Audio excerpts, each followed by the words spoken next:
Well, Joe, this is it.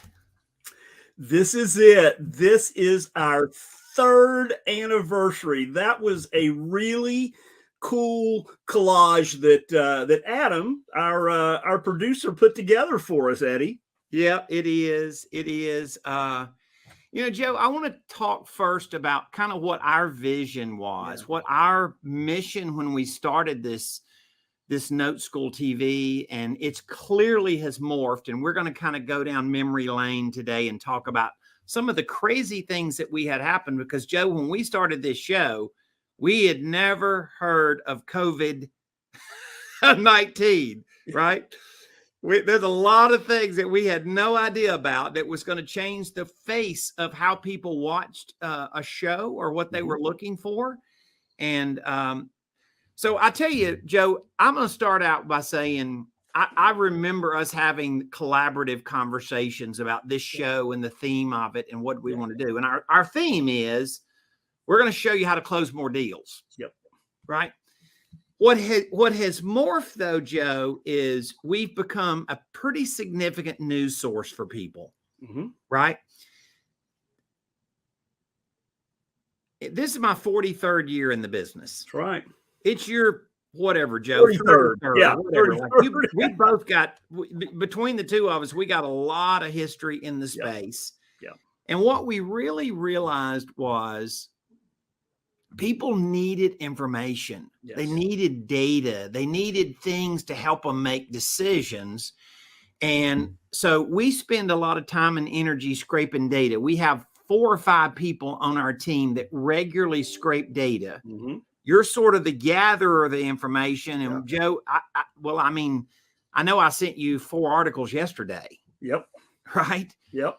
I mean, so the answer is this is pretty common that we do this. And so we really did this to say what news information helps you make better decisions about your business, not just how to find more deals, but even know where there's voids in the market, like how to find more deals, right? Because there's voids or there's changes or there's market conditions going up, going down and stuff. So Joe, before we start your slide deck there and just kind of go down history lane, share a little bit of what your vision for the show.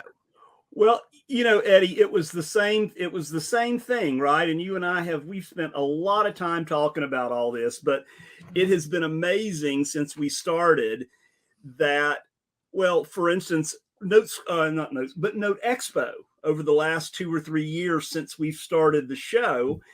And it is amazing when and by the way, not a gratuitous plug here for Note Expo, but this is just something where we get to see people or people get to see us in person.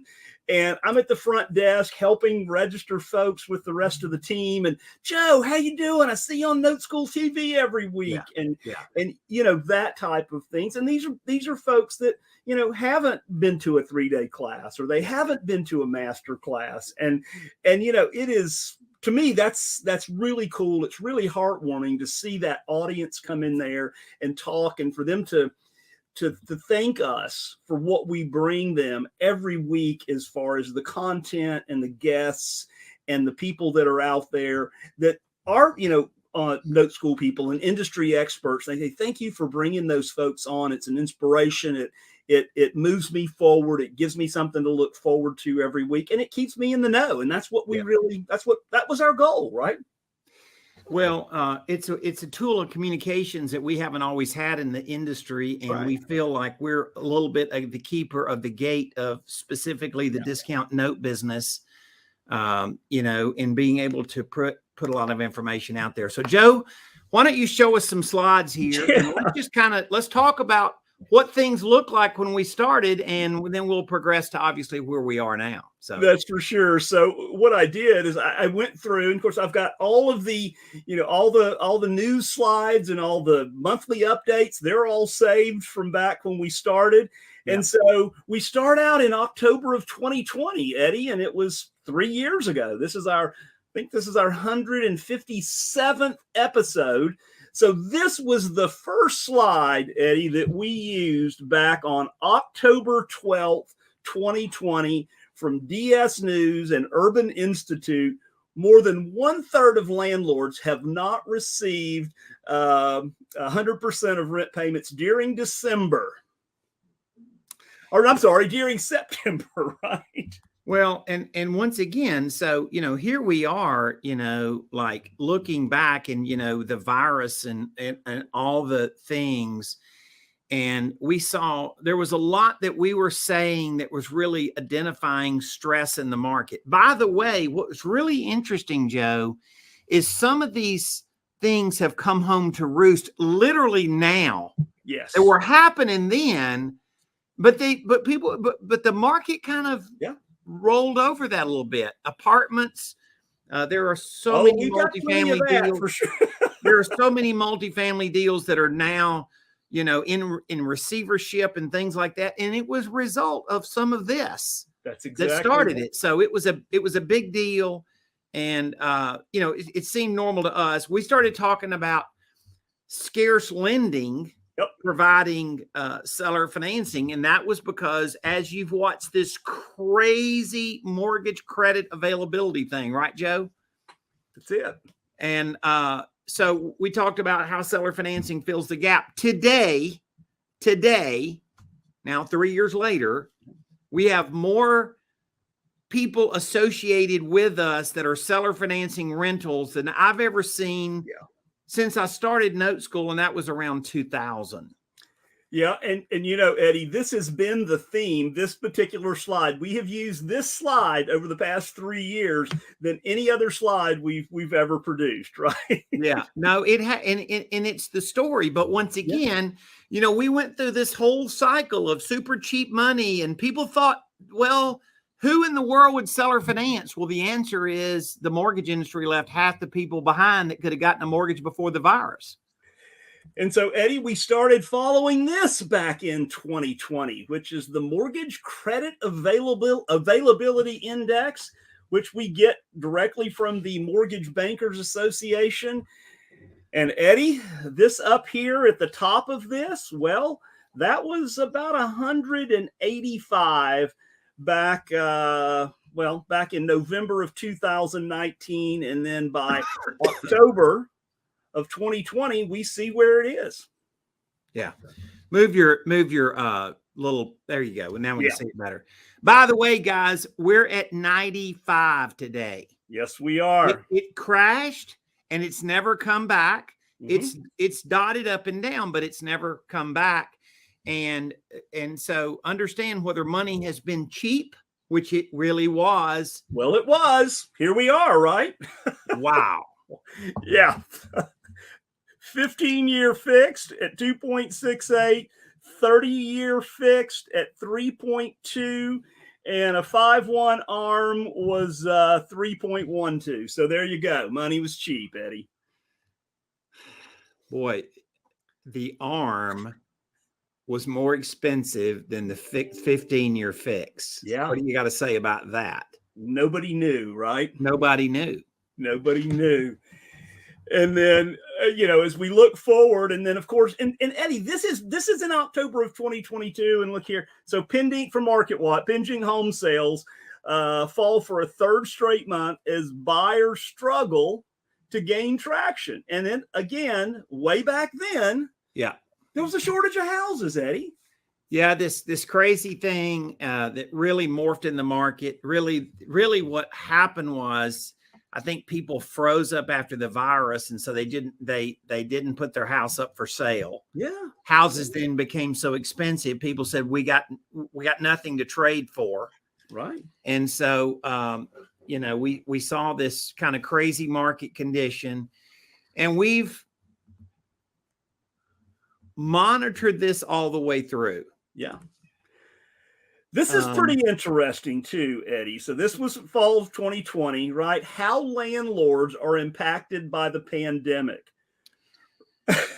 Man, it's crazy. And the rent shortfall that our industry had. And of course, there were government programs, and some people got subsidies and got their rents paid. The smaller operators, the amateur operators got less of that than the professionals, right? For sure.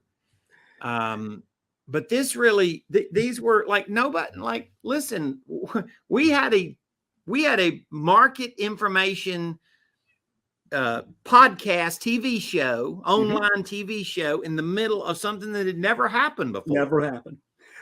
I was looking back. Times. I know, right? And I saw this and I went, oh my God. You know, I'd kind of forgotten what that looked like.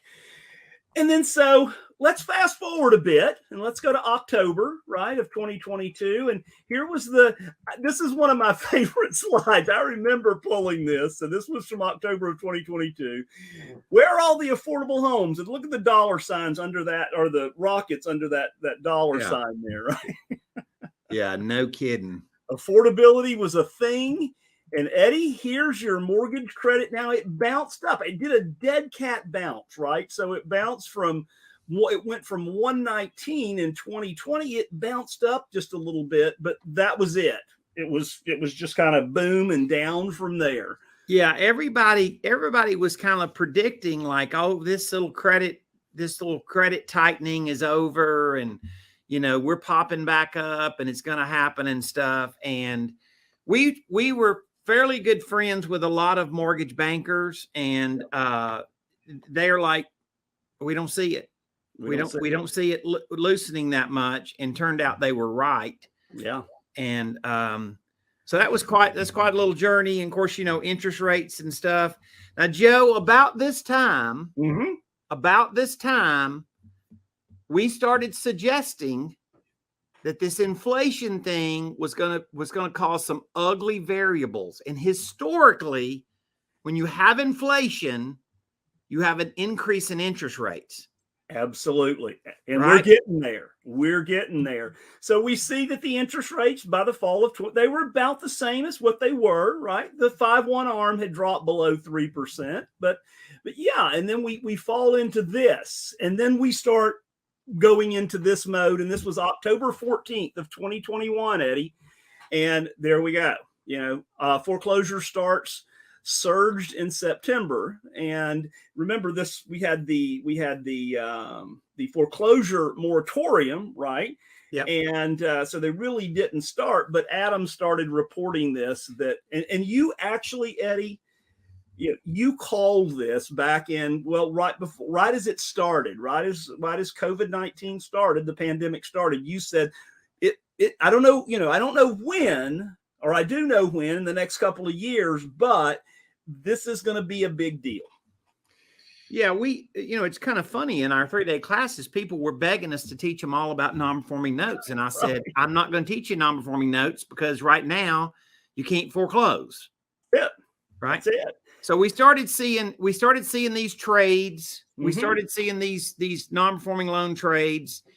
And this was the early signs, by the way, guys. This was just like, there wasn't much of this like there is now. We're seeing in the news all the time, but it was the first signs of it. And I just think we were creating an awareness, Joe, more than anything else, of like what was happening. Obviously, these giant trades, there's about 6 hedge funds that only 6 of those could play in that space. So, yeah. So this was in 2020, the fall of 2021, and we're predicting 2022, Eddie. So mortgage originations will drop 33% in 2022. What started happening? Or what was the forecast? Interest rates were going to start to go up. Joe, there were some people that thought we were crazy. They did, didn't they? I mean, like, rates had gotten so low and people had gotten so used to this. When we started talking about the market really changing, and we were just giving reports that were out all over the place in the news, but people kind of thought we were a little bit like, the old boys have lost their minds a little bit. We had no idea of what we were talking about, right? Well, we got lucky on that. I'm going to say lucky because even though we were scraping good data, they could have been wrong, but it turned out we weren't wrong, and that's the case. By the way, this was the first back live Note Expo. That's right. In October 22. And so this was, we came out and we had a lot of information about the market and the trends and stuff. So Joe, here's what I want to do is I want to stop and let's have a little commercial here for Note Expo because it's coming up. It's coming up, baby. 3 weeks. And these people that have been to these events would tell you that this forecast that we've continually shown the market and the conditions and the opportunities and the voids and how to fill voids, that Note Expo has been a great place to collaborate with people in the industry. So let's do that and we'll be right back. Yep.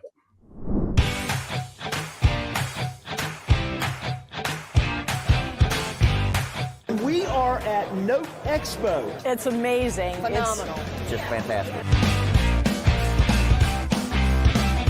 It's like recharging my batteries. I get enthused again.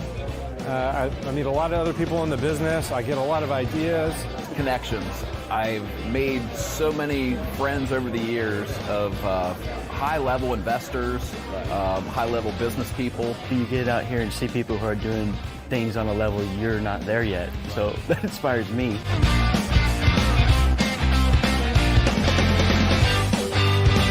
It's been a great event. Lots of good people, lots of opportunities to network, lots of education, and the vendors are great. Meeting all the people here from all over the country, wanting to know about notes. And then the networking is just with crazy. all these people has just been stunning. It's like coming home to a family. And there's a lot of smart people here, and everybody's welcome in. It's always good seeing familiar faces. I'm sure it's going to empower me and lead to much better growth. And there really is no other place you can go to figure out what's going on, like in the guts of the industry. We're Already absolutely registered, so we have put our money down.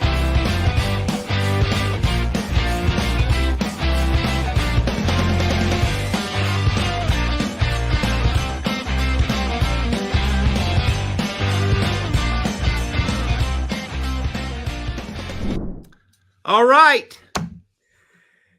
Eddie, either you said this, I think you said it last week, Note Expo, be there or be square. That is the place to be here the first weekend of November. Yeah. If you're really trying to figure out where this market is going, right, then I'm going to say that the ultimate, this isn't necessarily where all the hedge funds are. Right. But this is where the people that own 1 to 1,000 notes, this is where they collaborate. Right on. This is where they get together and do that. Now there's clearly people there that own 10,000 notes. Oh God. Yeah. But for the entrepreneur note investor using it as a sideline business, all the way to people that make a full-time living at it, this is where they collaborate. People that are selling rental properties with owner financing. Eddie, we hear that wasn't so much a couple of years ago, but it wasn't anything. Today, who would sell a rental? How could you go wrong? They're going to the moon, right? Multifamily, it's going to be huge. Well, it was. It was, right? Well, so I like Lance Lambert that from Fortune, and this was a great article, and this was September 26th of 2022, and Lance says the U.S. housing market stares down an even bigger economic shock. Mortgage rates near 7%. Average 30-year mortgage rate, the swiftest since 1981. And we remember that, Eddie. We do. And so, people were really understanding there was a shortage, but understanding that the cost of money was a variable. And so we paid a lot of attention to this. You could go back and look at our episodes. Yeah. Joe, I'm going to say something. The year before, when rates were really, really low, we started talking about inflation. We started talking about what the most cause and effect of inflation would be the Fed coming in and changing rates. Yep. And you could look back and say, well, man, you guys were just unbelievable. No, it's just history. We long years in the business. Sometimes gray hair matters. That's it. We have an inflation slide that we did back in the fall of 2022 coming up here, Eddie. But we see how rates had gone from around 3 to around, in the 7s. That's it.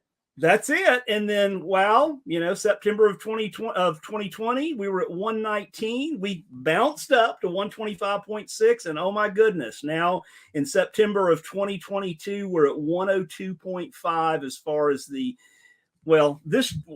Lord, we know this, right? And here's our bounces in here. And then look at that. Joe, the one thing I tell people about living through a lot of cycles is there's always that second drop. Yeah. There's second drop in values. There's second drop in credit. I'm telling you, I've seen this enough that this paints a very clear picture of what we refer to as that second drop. That's it. It hit and it hasn't stopped, right? Housing market activity. And this is another Lance. I love this guy. He does a good job. Housing market is crashing and it threatens to push the U.S. economy like it did in 1981 and 2008. There it is. Of course, this was the boom in here, right? The old boom. And then and then it was up here in the 300s over here as far as mortgage applications. And then look, it starts falling off. Joe, I'm gonna say something here. Yep. This turned out not to be true. Yeah, that's it. So I don't want anybody to think Lance is never wrong. That's right. Lance is not scared to take a position. That's it. And the best indicators out there that we were going to see a fairly good dent in resi, there wasn't enough supply to see a crash, but a fairly good dent is what the best information we could see out there. Right. And by the way, we're fully acknowledging it didn't happen. Didn't happen. But remember what we say about that second pop. There you go. And we'll talk about 2024 going forward here in a minute, Eddie, and we can talk about that. But yeah, for sure. And so CNBC, October 13, here's the inflation breakdown. Eddie, look at that. Look where we were. Yeah. The Fed reacted to it, didn't they? What was it that that Chairman Powell said? We have the will, we have the power, and there was a third one that he determination or something like that to get this under control. And he wasn't kidding, was he? He wasn't kidding, right? He was not kidding, and it's been interesting. And it's hard to believe that was a year ago. And Eddie, let's roll into 2023 and what we're looking at today, right? So I pulled 3 different pieces. This is from Redfin that just popped up. U.S. housing market has gotten so expensive that income would have to jump 55% to make housing affordable. Wow. CoreLogic says 139 straight months of home price growth. Yeah. And then finally, from Bankrate, why is housing inventory so low? Understanding the U.S. housing shortage. So that was Bankrate. Well,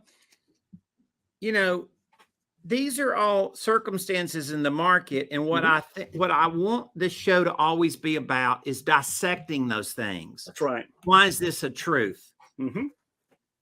I was at a mastermind, Joe, last week.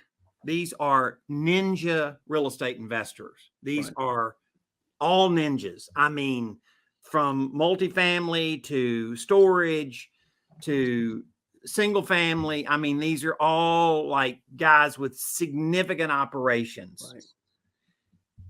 And we had some brand new data about builder supply. Right. Yes. That's a big one. Big one. Did you know, according to the Census Bureau, after they did this study at the end of August, there's almost an 8-month supply of new homes available. Exactly. And these are ninjas. These are all super cats in the business. And Joe, I'm going to tell you a surprising thing. Did you know that literally not one of the people I engaged about that knew that before I said it? That's Now, right. I gave them the report. And you and I had talked about this prior to you going. Is like, okay, yeah. So understand that what we're trying to do is we're not trying to sensationalize the data. We're just trying to make sure that when you know things, you can make really good decisions. Exactly. And so I have some friends that are doing hard money lending. A lot of them are doing it to small time builders. Yes. And I sent them that report and I said, this might be worth investigating. That's right. And, you know, Eddie, the conversation we had was, and what was it, about 500,000 homes, 486,000 or something like that. And people, and, you know, we said, okay, they're not showing up in MLS, but they wouldn't show up in MLS because the builders, the Miranda and Pulte and the different big builders, Horton Homes and all of those, they have their own marketing machine. They have their own lending machines. Correct. And you know what I was looking at the other day is they're trying not to discount the houses or mark those down. They're giving some incentives, but what they're working on is they're discounting the buying down the rates with these guys. They're taking a discount because it costs them a lot of money to buy down the rates. Exactly. But let me just tell you something, going into the fall and in the winter with the builders with I believe a 7.8 month supply. Right. That's a lot. Yeah. So understand these are the kind of things that we are aware of that really we're trying to constantly bring it to you guys. And we've said this so many times, we get so much value out of your feedback. Yes. And Joe, the answer to the question is we are trying to pay attention. A lot of people are friendly. Help now, all of a sudden they've kind of got on our campaign with us and they're helping us point out things or see things. And basically, you know, it's, you know, the bottom line is it's so valuable, the level of communication that we can have, and this show provides us. Joe, I can tell you this, 15 years ago, all these data sources, they didn't exist. We couldn't create data the way you can today because we didn't have all these outlets with all these data and charts and information. So it's easier for us to be aware and informed. And now let me make a challenge to you, whether you're full-time in the business or this is just an investment strategy and you've got a 9-to-5 job or you're a doctor, a lawyer, or Indian chief, or whatever it is you do, right? Yeah. The answer is this probably affects your investing strategy more than any single thing. That's it. We've talked about the banks. That's it. We've talked about the banks and and Eddie, that's just we could talk 2 more episodes about the banks and it's still tightening, right? And we see, you know, this is the rates. I just pulled these yesterday, and there's your 30-year fixed rate at 8.457, and you know that's your APR, and then we look at well, here we go, right? From 3.2 to 3.16 to 7.18, and we're sitting at 8.47. So where does that leave us for the future? And then where does this go? You know, we went from 119 to 125 to 102 to 96.3. Well, Joe, if you look at that from the beginning of the virus to where we are today, essentially what that says is 50% of the people that could qualify for traditional mortgage underwriting standards, not because of rates, but because of underwriting standards, half of those people get a mortgage today. That's it. And so when you look at that, you're thinking opportunity, high rates, you know, we have more people seller financing their rentals than we've ever seen in the history of Note School? And there's a pretty good answer for that, Joe. We've seen expenses increase 30 to 50%. Yeah. We do. Some people are saying in their market rate, rental rates are still rising. Nationally, we know they're declining. They're declining. Yep. Nationally. Yep. Okay. That may not be in your micro market. Right. Right. But nationally, we know they're declining. And so we have expenses going up and rents going like this. And people wake up and go, wait a minute.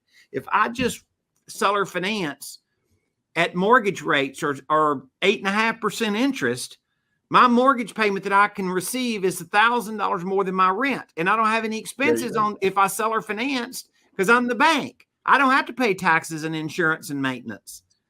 And so people are waking up and realizing, oh my gosh, the opportunity to seller finance is terrific compared to other alternatives, which is just keeping them as a rental. And, you know, Eddie, and we can pull the slides down now. And it's what we see as far as in our group, our sphere of influence and so on, is people are really looking for, they're looking for a simplification, Eddie. They're looking for not having the challenges of being a landlord. They're looking for, well, if we were to ask 100 people that we know and they'd say, what do you really want? And they would say, I want passive income, right? I want my time back. And I want my time back. And so people have moved away from, you know, being so enamored with rentals. And we're not, listen, in a 30-year period, Joe, everything has a great moment and everything has a bad moment. About this time a year ago, I was on the high alert that multifamily was going to have value problems. Yes. I just left a mastermind and heard a very sophisticated multifamily operator say, we've seen value slide between 20 and 30%.